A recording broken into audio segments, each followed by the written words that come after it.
Welcome to our channel. I'm Nikki. And I'm Rachel, and we're the Stitch Sisters.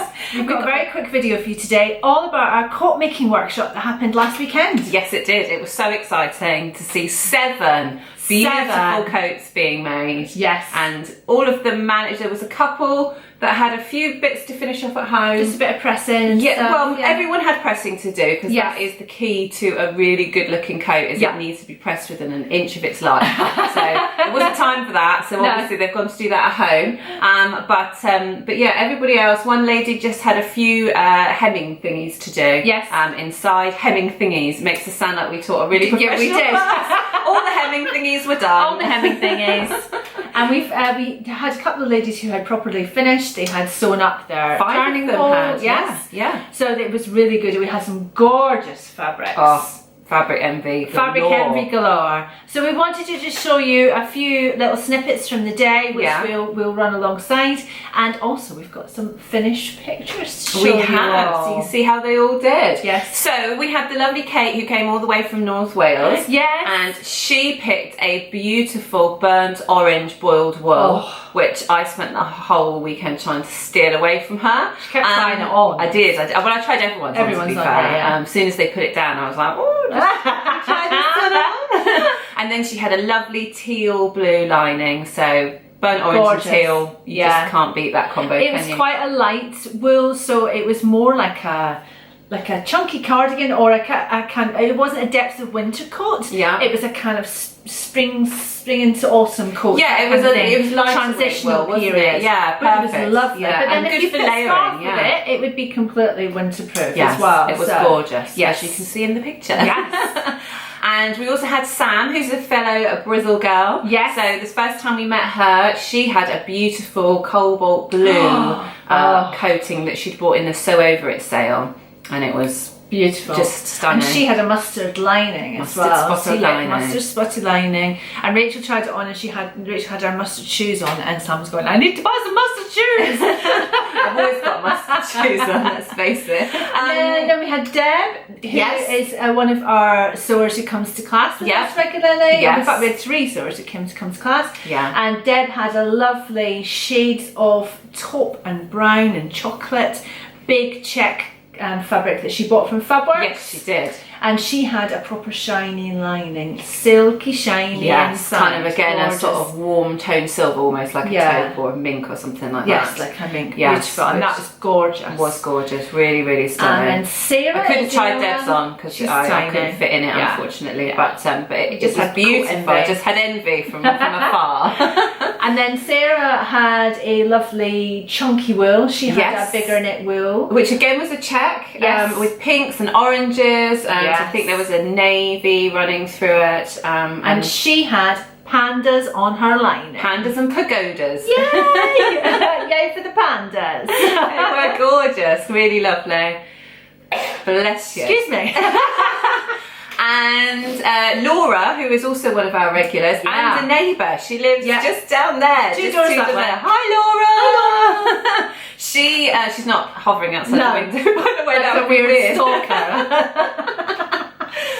She made a lovely, I think that was Fabworks as well. It was purple and orange. A corally colour, orangey colour. Yeah. And I don't know what you'd call it really. It wasn't quite a check. It was quite a dog tooth. It was like a diamond. Like a diamond with different colours around it. But really interesting. I've seen it. It comes in a couple of different colourways. Yes. And it was quite textural. Yes. And it was really, really lovely. One of those wools that looks like you've got big loops on it, so it's like a big knit. So you can. It's the kind of thing. I've got a coat like that, and you do get the occasional little boucle, but it's not curls. It's more sort of just a loose weave. Just a loose weave, yeah. And she had her lining. Her lining was lovely. It was lovely. Your lining was lovely. Your lining was lovely, Laura. You can spot Laura's lining when we put some flasher pictures at the end. We got everyone to give us a little woo at the end, so you'll be able to spot all the linings then.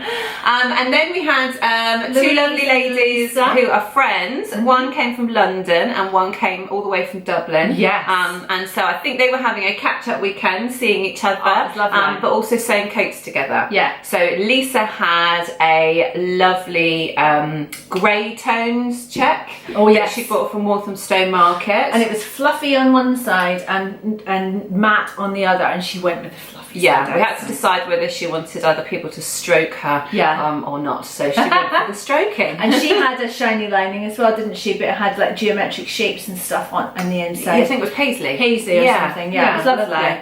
And then Louise had a lovely navy wool. Was it herringbone? Yeah, herringbone. But it was like an ink blue. It was like a really dark, tealy indigo ink, beautiful. and it was gorgeous. Yes. And what lining did she have? She had a paisley, a cotton lining. Oh yes, she did. So it was blues and oranges and sort of autumnal colours. Yes, which was lovely. Yes. And they were all gorgeous, and they all worked really hard.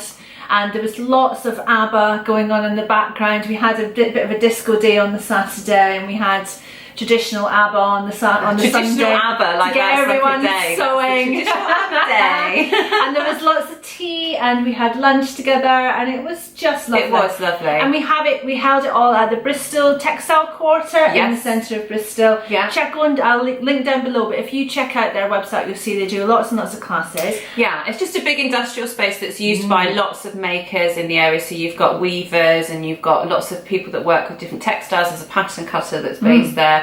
And an upholsterer, and it's just a really nice creative space to be. Huge big pattern cutting tables and lots of space for coats, so it was really, really lovely to have it there. So thank you, Saffron, for sorting that out for us. So if you think you've missed out, then don't fret, because we've got another class coming up in October, the 20th and 21st, and there are 4 spaces left. So if you want to come and you've got 3 friends, get booking right away. Yes, absolutely. And we're also going to be running it again in January. So January the 25th and 26th.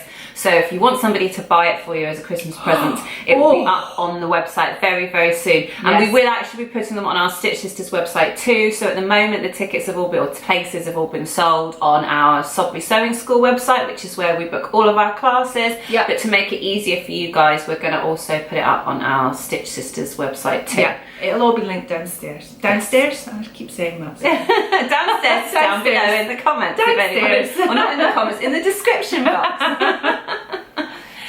So that's it. So we had a great time. Thank you everyone who came. Thank you very much. We had such fun. The distance that you came, we really appreciated it, and we hope you had as much fun as we did. All did a great job, and we will leave you with some prancy pictures that are not of us, but of our lovely coat makers.